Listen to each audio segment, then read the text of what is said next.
All right, so in tonight's video, we're getting back to our grassroots here on the channel. We're going to be talking about reloading.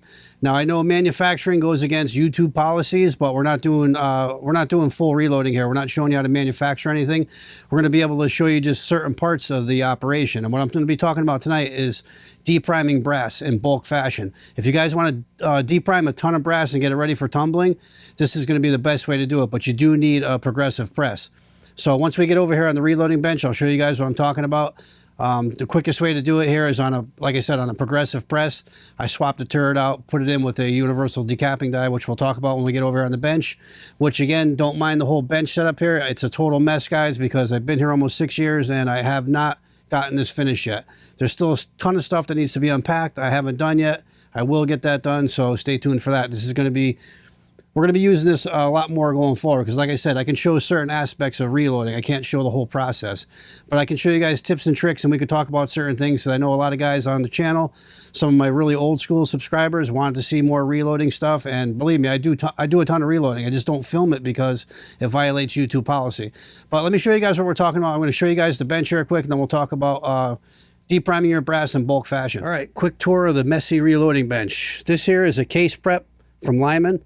This does all my 5.56-223 case prep. And then right behind it, I have my Frankfurt Arsenal. This is a pretty good sized wet tumbler. This is where all my brass goes. This holds thousands of rounds. You can do a ton of brass in one sitting. That's where all the brass goes after we decap everything. It goes in here and gets wet tumbled. Here is my single stage Lee. And on this particular one, I'll usually do 45 Colt. That's what you see here. This is just dedicated for 45 Colt. So I don't load a ton of that, but I can do quite a bit on the single stage. This one here is a fairly new Lee machine. This is a progressive press. I just put the colander with the turret on here and the new powder drop. This is for 5.56-223. So I'm still getting this dialed in as I put some new equipment on it. So that's getting tuned in. Here is a turret all set up for 9mm. All I got to do is just drop this turret in my Lee Loadmaster, and then we could load 9mm. This is a single stage shotgun press, which I do slugs in that. That's just dedicated for slugs. And then here is my Lee Loadmaster right here. I got some LED lights in there. I throw the lights on when I'm loading so I can powder check and keep an eye on things. I just have just a turret in here with the universal decapping pin because that's what we're going to be doing. And then if we come around on this side, you guys will see I got the turret with the colander. And then, you know, you just fill it up with brass and then we rock and roll and decap. And then over here on the end, this is my fully progressive shotgun press. This is a nice press right here, guys. This one is fully progressive. Every pull of the handle, a finished shotgun shell comes out. So that's pretty much the reloading bench. I got all my supplies back there, all my empties, some books and stuff. I got all my dies are over there. It's just a mess. I gotta get organized. I do have shelving down here. I want to get stuff put away correctly in there and just get this thing dialed in and get all the reloading stuff put away correctly. I still got cases over there that I want to put stuff in over there. And I just want to get this whole area just cleaned up nice and get everything nice and neat so everything's in a nice organized fashion and I can get at everything easily. So let's jump down. I'm going to show you guys how to do bulk brass and decap it. All right, so here we are with the Lee Loadmaster progressive press. This is a 5-turret progressive press. And what I do is I take a spare turret and just put a universal decapping die in here. I load all the empty brass into these into the colander, into these 4 cylinders. Holds quite a bit of rounds. You can get a lot of brass deprimed and ready for tumbling and cleaning. So I came up with this method a while back and it works great. The only ones I do by hand with a hand deprimer is 5.56-223. I'll take this Frankfurt Arsenal. This is a hand deprimer. You'll load your shell and you push it down and then you just press it and it deprimes. So doing rifle rounds, I don't mind. I'll sit watch TV and I'll use the hand one. It's not too bad because those you have to lube. Otherwise they get stuck, so it's a lot bigger process. But hand loads, any handgun rounds, and then progressive press it goes, and you can get a ton of them done. So what you'll do is you'll just fire it up, and every pull of the handle, you're going to get one coming down, and it gets deprimed and starts going around in the turret. So after you get 5, you'll see if it'll spit out on this side. So here comes the first one. Give it a check, make sure that it's deprimed. Every so often, just check them to make sure it's depriming. And then when this tube runs out, you give this a turn, and then you're ready for your next one. And you'll kind of feel it if it's not depriming. because sometimes you'll bump the edge and it'll push the pin up, especially with these Lee pins. They do it all the time, so you just got to be mindful. Every so often, just check to make sure, and then you just sit here and keep pulling the handle, and you'll run through 200-300 rounds in no time at all. You also have to watch out for ones that are in upside down. When you shake this and they drop down, they usually drop down with the rim of the cartridge first, but sometimes you get some that are upside down, so you always just got to keep an eye on it.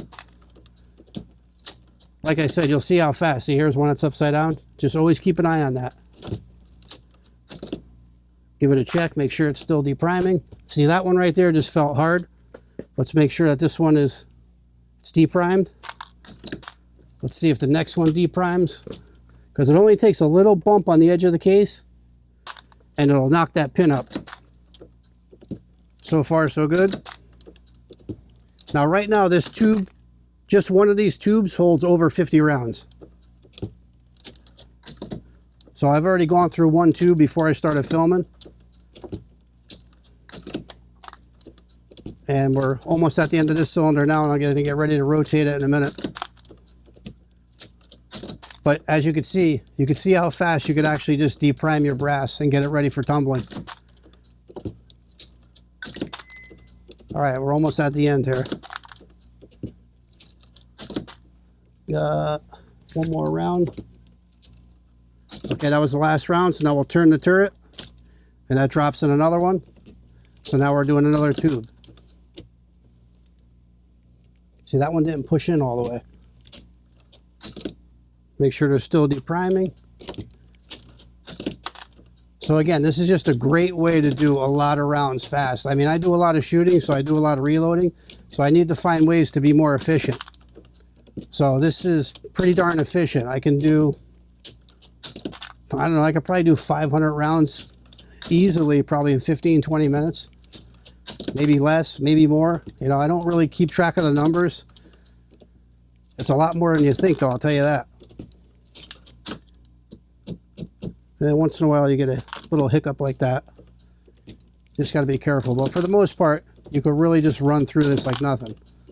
Let's make sure. Still depriming. Yep. Just got to make sure, because like I said, those pins sometimes they bump up, so you just got to be mindful. You don't want to run through 100 or 200 and then decide to check it and find out your pin moved up and it's not depriming. So again, every once in a while, just make sure that's deprimed, and you'll run through a ton of these fast. I mean, every once in a while you get a hiccup. Not a big deal. So we're almost through a whole nother tube already. Last one. Now we turn it on our last tube. Oh, here's another little food for thought. Watch what just happened. When you pick up range brass, I shoot 22 and 9mm a lot together. You get a 22 shell, it'll be stuck inside of it. So what happens is, when that comes down, it kind of hangs up. Or when you go to deprime, this 22 will be inside there, and the priming pin will hit that. I mean, the depriming pin will hit that, and it'll break. So always have spare pins. I just ordered a spare set, because most of mine I have that are snapped, so I had to order a spare set. But just be mindful of that. If it's binding up, could be something inside there. So as you can see, we're almost done with the last tube. We need to shake this.